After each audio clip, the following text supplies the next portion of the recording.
Praise the Lord friends. இன்றைக்கி நம்ம தியானிக்கக்கூடிய வசனம் சங்கீதம் 91 9 10.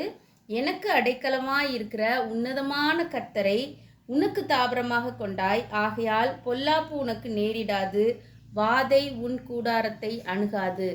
ஆமாம் ஃப்ரெண்ட்ஸ், எந்த விதமான ஒரு பொல்லாப்பும் நம்ம வீட்டுக்கு வரக்கூடாது, எந்த விதமான வாதையும் நம்மளுக்கு நேரிடக்கூடாது அப்படின்னு ரொம்ப ஆசைப்படுறோம். இப்போ தாவீது என்ன சொல்கிறாங்க, அவருக்கு அடைக்கலமாக இருக்கிற கர்த்தரை நம்ம தாபரமாக கொண்டிருந்தால், கர்த்தரை நமக்கு தெய்வமாக கொண்டிருந்தால் நமக்கு வாதை நம்மளோட கூடாரத்தை அணுகாது, நமக்கு பொல்லாப்பு நேரிடாது அப்படின்னு சொல்லிட்டு வாக்கு பண்ணுறாங்க ஃப்ரெண்ட்ஸு.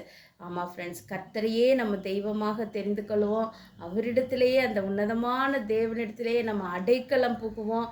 நம்மளோட வீட்டை சுற்றிலும் அக்கினிமயமான ரதங்களாலும் குதிரைகளாலும் பாதுகாக்க கர்த்தர் வல்லமையுள்ளவராக இருக்கிறாரு. நம்ம ஒவ்வொருவரையும், குடும்பத்தில் இருக்கிற ஒவ்வொருவரையும் பாதுகாக்க கர்த்தர் வல்லமையுள்ளவராக இருக்கிறாங்க ஃப்ரெண்ட்ஸ்.